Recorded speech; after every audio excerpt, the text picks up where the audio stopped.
où nous poursuivons aujourd'hui notre troisième chapitre intitulé « Comment la vérité rend-elle libre ?» Et merci Jésus. Tu connaîtras la vérité t'affranchira. Mais comment est-ce que la vérité rend les hommes libres?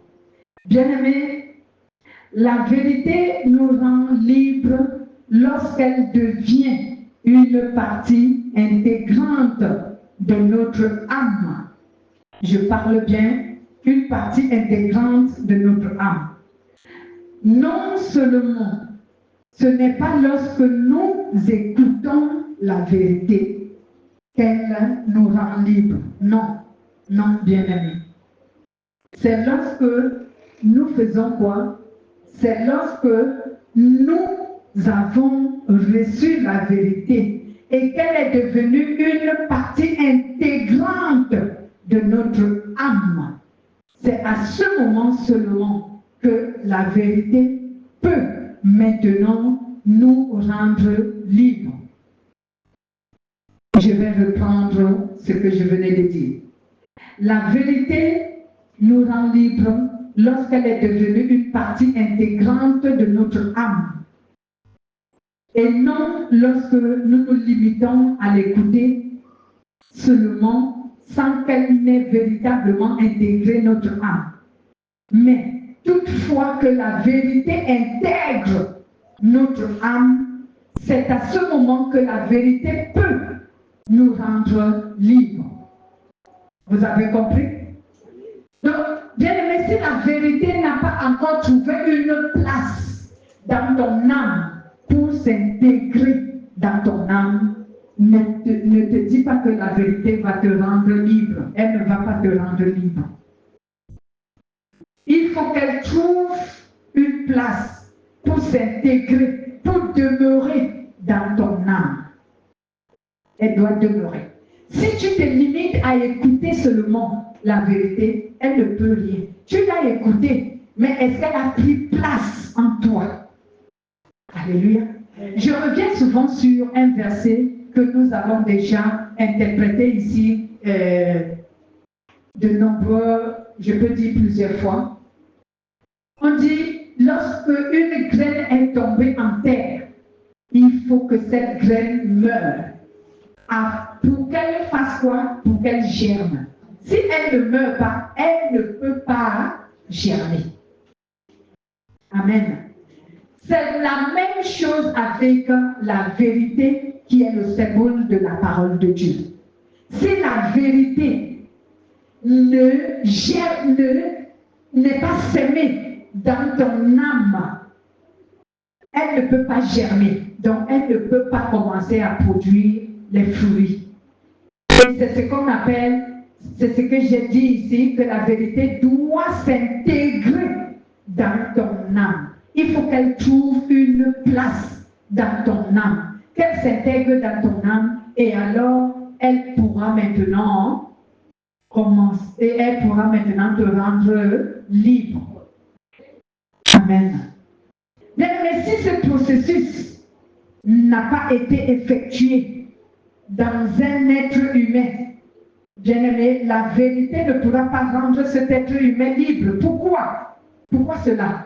Cela, c'est parce que la vérité n'aura pas l'opportunité ou n'aura pas la capacité d'instruire l'âme de la personne.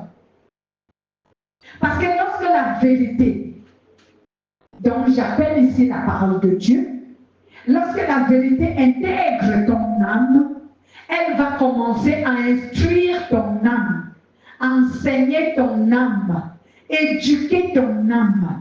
La vérité va commencer à l'éduquer, à instruire ton âme, à l'enseigner. Mais si donc la vérité n'a pas encore intégré ton âme, comment elle va pouvoir t'enseigner? Comment elle va pouvoir t'éduquer? Comment elle va pouvoir t'instruire? Elle ne pourra pas. C'est pour cela que le Saint-Esprit nous enseigne souvent que on n'enseigne qu'un chrétien qui a reçu le Saint-Esprit. On n'enseigne pas un quelqu'un qui n'a pas le Saint-Esprit, parce que c'est pas possible d'enseigner quelqu'un qui n'a pas le Saint-Esprit, il ne va rien saisir. Et c'est la même chose pour quelqu'un dont la parole de Dieu n'a pas trouvé la place dans son âme. La parole de Dieu n'a pas encore intégré son âme. Comment cette parole va faire pour délivrer cette personne, pour le rendre libre? Ce serait difficile. C'est même impossible. Amen. C'est impossible.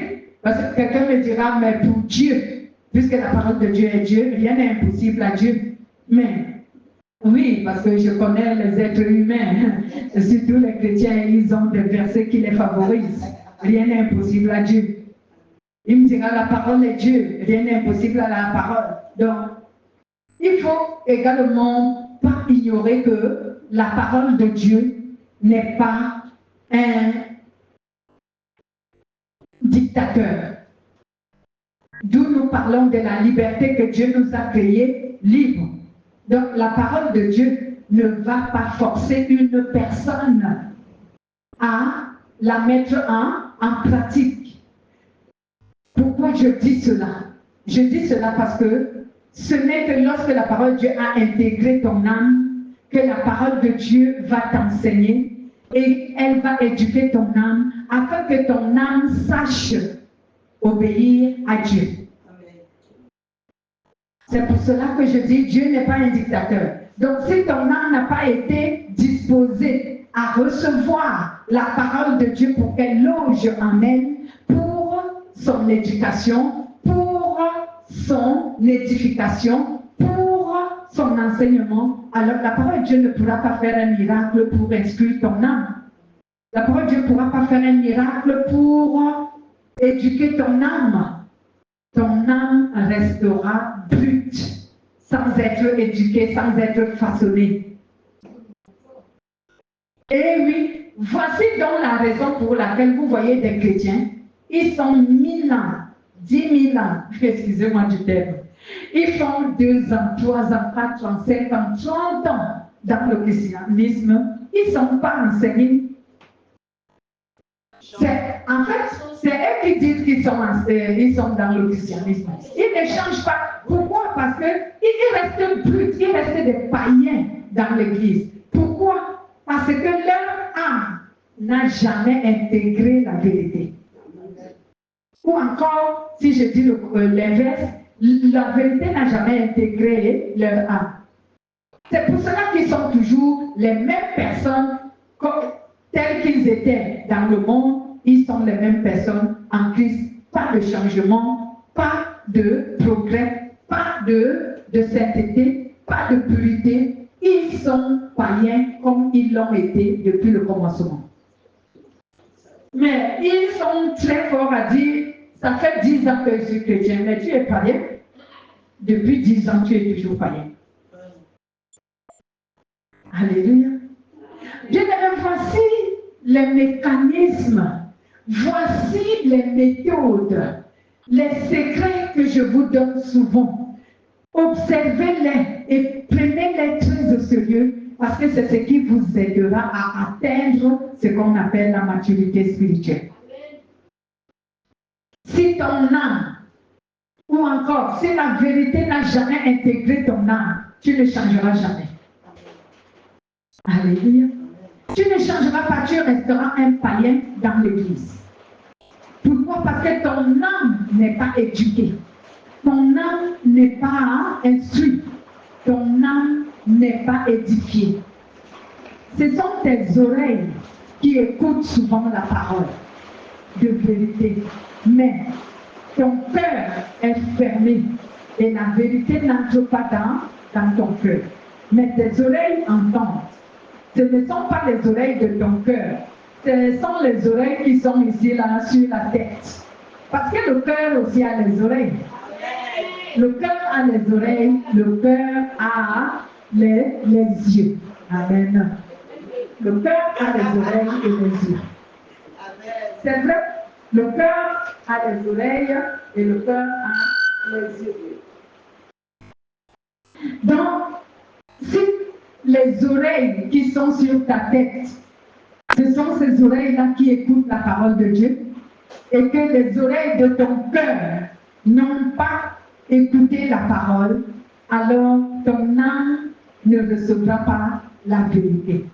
Pour que ton âme reçoive la vérité, il faut que les oreilles de ton cœur reçoivent la parole. À ce moment, tu peux vraiment recevoir la vérité dans ton âme. Bien-aimés, lorsque la parole de Dieu nous est donnée, elle ne nous est pas donnée juste pour nous émerveiller. La parole de Dieu nous est donnée pour la transformation de notre âme. Vous savez bien que le Saint-Esprit nous a toujours enseigné que ce que Dieu veut transformer en l'homme, c'est son âme. Pourquoi? Parce que c'est l'âme qui héritera le royaume de Dieu. Ce n'est pas notre corps charnel. Alors Dieu veut instruire qui? Dieu veut instruire notre âme. C'est pour cela que lorsque la vérité nous est annoncée, il faut que la vérité intègre notre âme. Alléluia. Voici donc pourquoi Jésus dit dans Apocalypse chapitre 3, verset 20. Allons-y un peu lire Apocalypse 3, 20.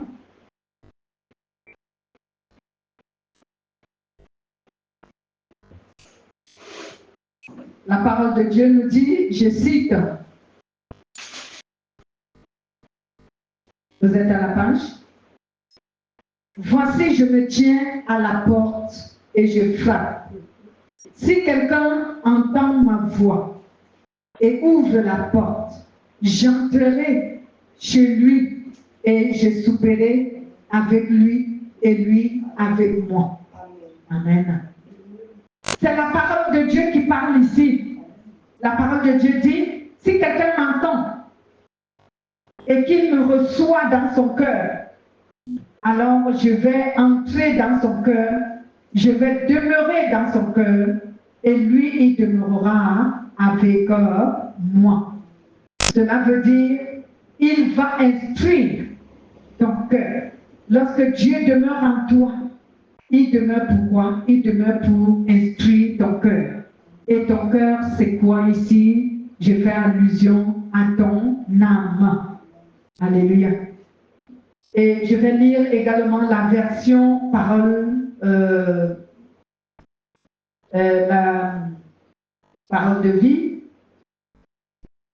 ou français courant, qui nous dit ici, écoute, je me tiens à la porte et je frappe. Si quelqu'un entend ma voix et ouvre la porte, j'entrerai chez lui et je prendrai un repas avec lui et lui avec moi.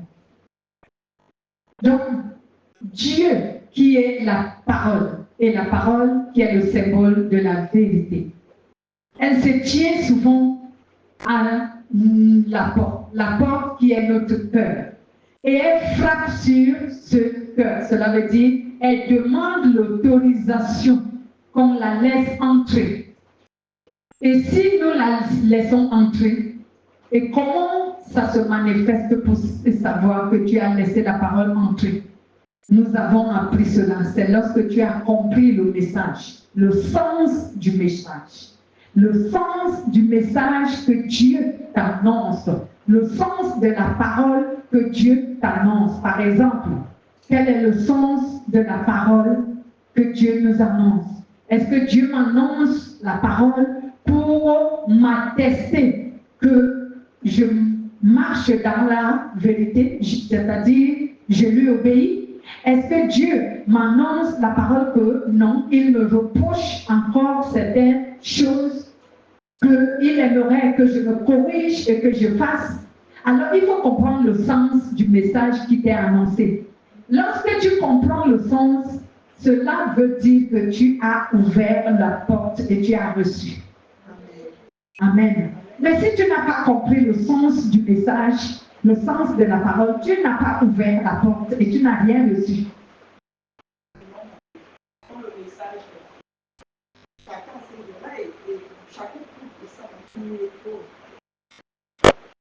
Allez-y rapidement poser votre question.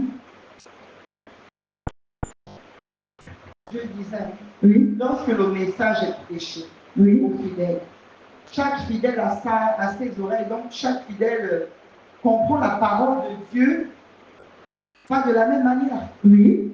Donc, si le Saint-Esprit ne nous aide pas, ce serait un peu compliqué pour comprendre le message même qu'il veut nous donner.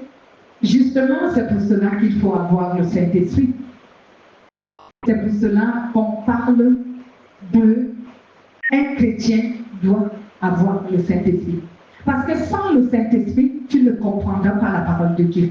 Tu ne comprendras pas le sens du message. Mais je vais répondre à la question que tu viens de poser. Oui, chaque chrétien reçoit ou encore et comprend la parole de Dieu à sa manière. Je vais vous donner une explication qui va certainement vous étonner. Lorsque la parole de Dieu est annoncée, elle peut être les mêmes phrases, les mêmes paroles, telles que je suis en train de prêcher. Mais elle touche chaque personne à sa manière. C'est ça qu'on appelle comprendre. Elle touche chaque personne à sa manière. Supposons que la parole que nous prêchons ce matin parle de notre conduite, notre mauvaise conduite. Alors, toi, tu peux avoir une conduite telle que tu te conduis mal dans un domaine et l'autre se conduit mal dans un autre domaine. Mais la parole de Dieu a généralisé. Elle a dit votre mauvaise conduite. Donc chacun de vous va se retrouver qu'il a un domaine dont il se conduit mal. Donc la parole de Dieu nous a interprétés tous les deux. Interpellés autant pour moi. La parole de Dieu nous a interpellés tous les deux. Donc chacun sait que moi je me conduis mal dans tel domaine. Cela veut dire par exemple, moi j'ai du mal à pardonner et l'autre se dit, je me conduis mal parce que je me mets facilement en colère. L'autre dit, moi je me conduis mal parce que je suis encore dans l'idolâtrie. L'autre se dit, oh non, ma conduite c'est parce que je n'ai pas de l'amour, mais la parole a été donnée à tout le monde, mais chacun s'y retrouve. C'est pour cela, c'est ce qu'on appelle chacun comprend à sa manière. Voilà. Exactement, bien-aimé, c'est cela.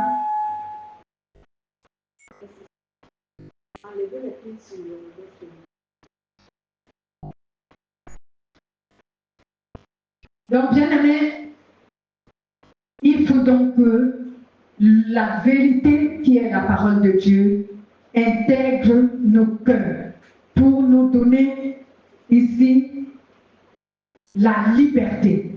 Sans cela, la parole de Dieu ne pourra rien pour nous. Lisons également Jean chapitre 16 au verset 13. Allons rapidement pour ceux qui seront à la page. Le livre de Jean chapitre 16 au verset 13. Voilà. Je lis la parole de Dieu dans Jean chapitre 16, verset 13. Quand le consolateur sera venu, l'Esprit de vérité. Quand le consolateur sera venu, l'Esprit de vérité, il vous conduira dans toute la vérité, car il ne parlera pas de lui-même, mais il dira tout ce qu'il aura entendu et il vous annoncera les choses à venir. Amen. Amen. Quand le consolateur sera venu, il vous conduira dans toute la vérité. Il ne parlera pas de son propre nom, mais il dira tout ce qu'il aura entendu et vous l'annoncera ce qui doit arriver. Le consolateur, c'est qui? C'est l'esprit de vérité. Amen. L'esprit de vérité, c'est cet esprit bien-aimé. L'esprit de vérité, c'est cet esprit que la Bible appelle le Saint-Esprit. Ce n'est pas un autre esprit, mais c'est le Saint-Esprit qui est appelé l'esprit de vérité. lorsqu'il arrive dans le corps d'un être humain et que celui-ci l'a laissé intégrer dans son âme, alors ce Saint-Esprit, au moyen de la parole que le croyant a reçue, le Saint-Esprit va donc commencer à faire quoi? À éduquer cette personne, selon la volonté de Dieu. Maintenant, bien aimés, parlons un peu de quoi la vérité nous libère-t-elle. La vérité nous libère du péché. En d'autres termes, la vérité nous libère de la condamnation à la mort. C'est de la condamnation à la mort que la vérité, autant pour moi, nous libère. Et c'est pour cela que la vérité est venue parmi les hommes. C'est pour libérer les hommes de la condamnation à la mort. Parce que le péché a provoqué la condamnation dans la vie des êtres humains.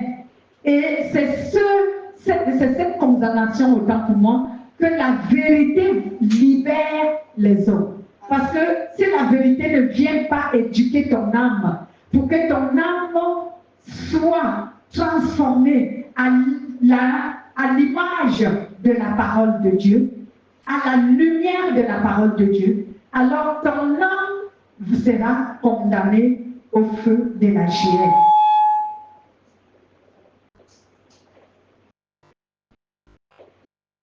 Ton âme sera donc condamnée au feu de la géhenne. Et il n'y aura pas de salut pour ton âme, même si pendant ton vivant tu as cru que tu étais sauvé. Pendant ton vivant tu as cru que tu as reçu le salut, mais tu n'obtiendras pas le salut. Pourquoi? Parce que ton âme n'a pas été préparée pour le salut éternel.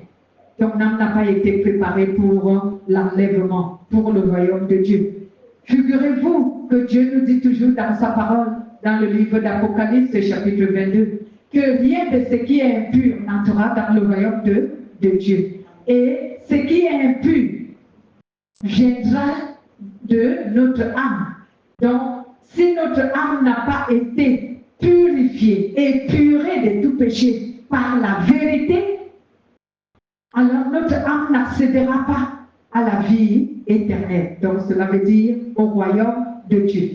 C'est donc pour cela que, bien aimé, il est important que quand tu vas dans la présence de Dieu, il faut que tu recherches vraiment la vérité. Ne cherche pas seulement ce que la vérité donne comme bénédiction. Ne cherche pas seulement ce que la vérité produit comme bénédiction, parce que nous avons appris la semaine dernière que tout ce que nous recherchons, la bénédiction, la vérité produit cela. Toutes les bénédictions que nous recherchons, la vérité produit cela. Mais il faut d'abord que tu recherches la vérité dans le sens où la vérité, il faut qu'elle s'intègre dans ton âme pour te rendre libre. Alléluia. Cela veut dire qu'il faut que tu recherches à ce que la vérité te libère de la condamnation à la mort. C'est pour cela que Jésus a donné ce verset dans cette référence de Matthieu chapitre 6 verset 33. Cherchez premièrement le royaume et la justice de Dieu. Et tout le reste vous seront donnés par-dessus. La justice et le royaume de Dieu que nous cherchons, c'est ce qui nous libère de la condamnation à la mort. Amen. Si tu te limites seulement, bien-aimé, à rechercher ce que la vérité donne, comme bénédiction, comme miracle, comme bonheur, parce que la vérité, je l'assure, elle donne tout cela. Elle nous donne le bonheur, elle nous donne les miracles, elle produit les miracles, elle donne la santé, elle donne toutes sortes de bénédictions lorsqu'elle est présente dans ta vie. Et même quelquefois, lorsque tu l'écoutes seulement, elle te donne les bénédictions. Mais elle ne te délivre pas de la condamnation.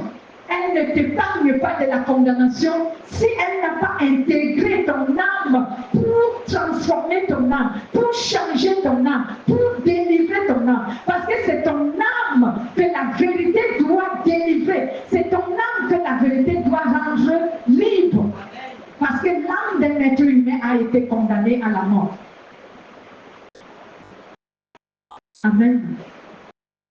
Donc voici pourquoi la vérité est venue dans nos vies, bien-aimés. Elle est venue pour nous délivrer, libérer de la condamnation. C'est pour cela que la Bible dit lisons Romains chapitre 8, au verset 1 à 4. Excusez-moi vraiment de ce bruit, je ne comprends pas d'où il vient.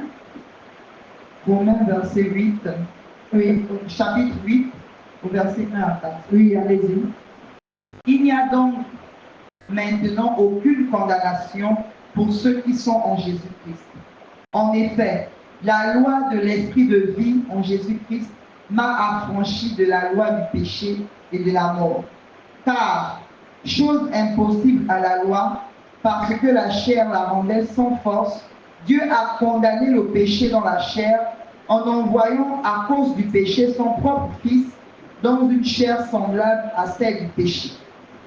Et cela afin que la justice de la loi fût accomplie en nous, qui marchons non selon la chair, mais selon l'esprit. Amen. Amen. Et oui, il n'y a donc plus de condamnation aucune pour ceux qui sont en Christ et qui marchent selon l'esprit et non selon la chair. Il dit en effet, la loi de l'esprit de vie en Christ m'a libéré de la loi du péché et de la mort. Car chose impossible à la loi, parce que la chair l'a rendue sans force. Dieu, en envoyant à cause du péché son propre Fils dans la chair semblable à celle du péché, a condamné le péché dans la chair. Il dit, et cela pour que la justice prescrite pour la loi soit accomplie en nous qui marchons, non pas selon la chair, mais selon l'esprit. Donc, bien aimé, il n'y a pas de condamnation pour quiconque la vérité a intégré son âme. C'est ce que la Bible dit ici. Il n'y a plus de condamnation aucune pour tous ceux qui sont en Jésus-Christ et qui marchent dans sa volonté. Parce que c'est lorsque la vérité a intégré l'âme d'un être humain que cet être humain va commencer à marcher dans la vérité, à vivre dans la vérité, à ne pratiquer que la vérité. Nous avons appris dimanche dernier au chapitre 2 que lorsque la vérité est en toi, ce n'est plus la prédication d'un pasteur ou d'un leader, je ne sais de qui, ce n'est plus l'exhortation d'un pasteur qui va te pousser à la sainteté. C'est que toi-même, tu vas désirer devenir un être saint. C'est ce que nous avons, le Saint-Esprit nous a appris. Amen. Et c'est ce qu'il nous répète ce matin, que c'est lorsque la vérité a intégré ton âme, que tu vas maintenant marcher dans la vérité. Tu vas maintenant vivre dans la vérité. Bien-aimé, tu n'aimerais plus vivre dans le mensonge. Tu n'aimerais plus, bien-aimé, pratiquer ce qui est contraire à la vérité. Parce que la vérité fait partie intégrante de ta vie, de ton âme. Alléluia. Tu n'aimerais plus vivre ce qui n'est pas dans la vie, ce qui n'est pas de la vérité. Alléluia. Et c'est ce qu'on appelle ici une personne transformée. Un être humain qui a été transformé. C'est pour te dire donc, bien-aimé, tu ne peux pas être transformé tout simplement parce que tu pries. Non, non, non, non, non, non. La prière, elle est bonne, elle est vraie. Elle nous met en communication avec le Saint-Esprit. Elle est bien la prière, mais tu ne seras pas celui, bien-aimé, qui vit dans la vérité uniquement parce que tu pries, ou uniquement parce que tu exerces exerces une quelconque responsabilité dans l'Église, ou tout simplement parce que tu lis la parole de Dieu tous les jours. Ces choses-là sont bien, je les approuve. Mais bien aimé, si la vérité n'a pas encore trouvé la place dans ton âme, tu ne seras pas celui qui vivra dans la vérité. Tu ne vivras pas dans la vérité. Mais toutefois que la vérité a intégré ton âme, toutefois que la vérité a pris place, possession de ton âme, bien-aimé, la vie de la sainteté se manifestera en toi.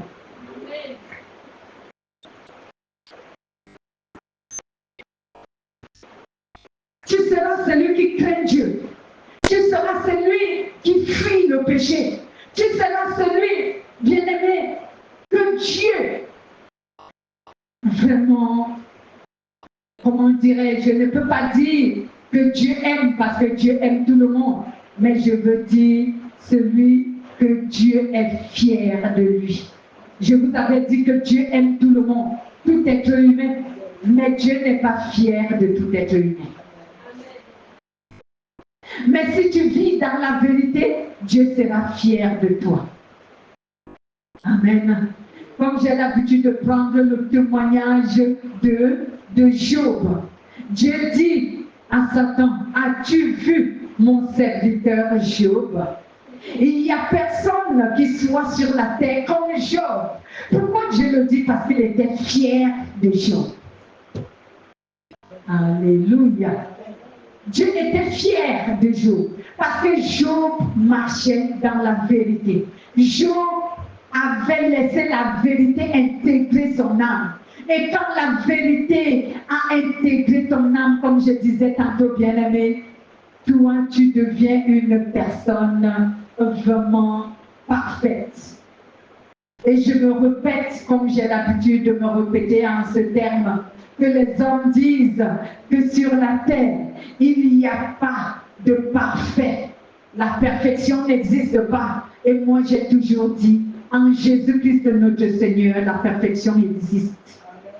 Il y a les êtres humains sur cette terre qui craignent Dieu, bien-aimé, et qui sont parfaits. Moi, je vous le dis. Ils existent sur cette terre où toi et moi nous vivons. Ils sont là. Ils sont rares, certes. Ce sont des gens qui sont rares à rencontrer, à trouver et même à connaître.